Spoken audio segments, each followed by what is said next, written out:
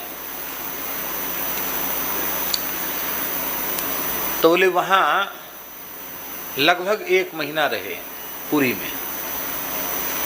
किसी साधु संत के मठ में नहीं गए, किसी के चेला नहीं बने, वहीं रहे आए। अकस्मात 1 महीने के बाद बहुत तीव्र विक्षेप हुआ। भजन में बिल्कुल मन नहीं लगा, राम नाम बंद जैसा हो गया। अब हम विकल हो गए, जैसे ही भजन छूटा कि व्याकुलता बढ़ी। अब बोले तो वो जो 2 पैसा देते थे ना महात्मा, उन्हीं से हमने पूछा कि बाबा हम अब तक तो बढ़िया से भजन कर रहे थे, मेरा भजन बिल्कुल बंद हो गया, मन एकदम छटपटा रहा है, क्या बात है? तो वो महात्मा मुस्कुराए, बोले तुम्हारी जन्मदात्री जो माता है ना, उसका तुम्हारे प्रति बहुत ज़्यादा प्रेम है। उसने खाना पीना छोड़ दिया है, वो मरणासन्न है। एक ही आशा में प्राण टिके हैं कि वो तुमको देखना चाहती है। तो मैया तुम्हारी याद कर रही है, इसलिए तुम्हारा भजन विक्षेप में आ गया। अब तुम चले जाओ, अपनी माँ के पास जाओ पहले।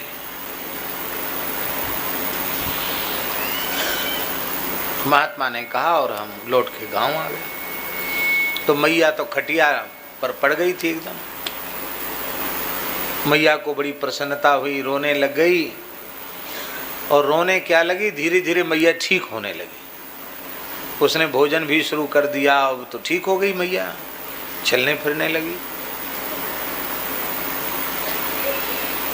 तो मैया के प्रेम को देख के मैंने मैया को वचन दिया कि जब तक तेरा शरीर है तब तक हम कहीं नहीं जाएंगे। शरीर नहीं रहेगा तभी हम अब द्वारा घर छोड़े, तुम हमको छोड़ के जाओगे तो नहीं। बोले अच्छा हम प्रतिज्ञा करते हैं, जब तक तुम्हारा शरीर है नहीं जाएंगे। कई मुश्किल से महीना भर हुआ था माँ के पास रहते, मैया ठीक हो गई थी। एक दिन नेक बुखार आया, बुखार थोड़ा तेज हो गया। तो मैं मैया के पास बैठा था और मैया बोली कि बेटा मैं नहीं बचूंगी। तो हमने कहा मैया बेटा बेटा मत कर, राम राम कहे। तो कहा बेटा राम राम, और शरीर पूरा हो गया। तो कहे मैया की आसक्ति बाधक थी, तो ठाकुर जी ने पिताजी और किसी के प्रति तो आसक्ति ज्यादा थी नहीं, मैया के प्रति आसक्ति हो गई थी। तो ठाकुर जी ने महीना भर के भीतर ही मैया को ले लिया। जिस दिन मैया का संस्कार हुआ उसी रात को हम भाग गए। अब 13 दिन भी नहीं रुके कि मैया का भोज भंडारा हो जाए तब जाऊं। महाराज के बड़े भाई भी थे, पिता भी थे, छोड़ के चले आए। और फिर चले तो वृंदावन आए, पैदल चल करके वृंदावन आए। वृंदावन टोपी कुंज नामक स्थान में रहे। निम्बार्क संप्रदाय का स्थान था। परम सिद्ध संत बाबा श्री माधव दास जी भक्तमाली, जिनसे पूज्य पंडित श्री जगन्नाथ प्रसाद भक्तमाली जी ने भक्तमाल का प्रसाद प्राप्त किया था, वे भगवत प्राप्त महापुरुष थे। श्री महंत माधव दास जी महाराज उच्च कोटि के महात्मा जी। उनके प्रति बड़ी श्रद्धा उत्पन्न हुई, उनके पास रहने लगे। कुछ दिन उनके पास रहे।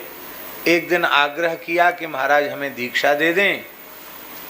तो उन्होंने, वो ध्यानस्थ हो गए बाबा माधव दास जी। बोले मैं तुम्हारा गुरु नहीं हूँ, तुम्हारे गुरु पहाड़ी बाबा खाक चौक में हैं। तुम 3 जन्म से ब्राह्मण हो और 3 जन्म से साधु हो, तुम्हारा 3रा जन्म है। और तुम्हारे गुरु खाक चौक में है, उनका अमुक नाम है। वो जल्दी किसी को चेला बनाते नहीं, पर तुम चले जाना, हमारा नाम लेना तो वो तुम्हारे ऊपर कृपा कर देंगे। तो महाराज कहते वहाँ से टोपी कुंज से हम आए तो खाक चौक आए। पूज्य परम गुरुदेव श्री स्वामी लक्ष्मण दास जी महाराज विराजमान थे। उनको बताया, बाबा माधव दास जी की आज्ञा सुनाई, तो उन्होंने दीक्षा दे दी। अब वो एक संत की जीवनी संक्षिप्त रूप में हम आपको सुना रहे हैं। गुरुजी ने कृपा तो कर दी और सबसे पहले उन्होंने गैया का गोबर उठाने की सेवा में लगाया। गोबर उठाओ, झाड़ू लगाओ, सफाई रखो। तो गैया चराने जाओ, तो गैया चराने चले जाते पल्ली पार जमुना जी के। गैया चरा के शाम को लौटते,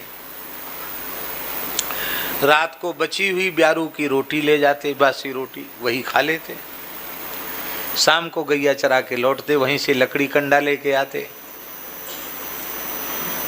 इस तरह से 2-3 साल तो गौ सेवा करी, गोबर उठाया, गैया चराई, गैया की धार काढ़ी। इसके बाद गुरुजी ने कहा बर्तन मांजो, तो भंडार के पात्र अमनिया करने लगे। बाद में गुरुजी ने कहा कि अब तुम रसोई में भर्ती हो जाओ। तो गुरुजी ने सब सिखा दिया। तो कहते रसोईया हो गए ठाकुर जी के। सब चीज बनाना जानते थे, सब प्रत्येक मिठाई बनाना जानते थे महाराज जी। मालपुआ तो ऐसा बनाते थे, छोटी मोटी उम्र में नहीं, 200-300 संतों की रसोई है, तो लगभग 115 वर्ष की आयु में महाराज जी तई पर बैठकर पुआ बनाते थे। उनके जैसा पुआ तो हमने देखा सुना नहीं, ऐसा पुआ बनाते थे। हर चीज बहुत अच्छी।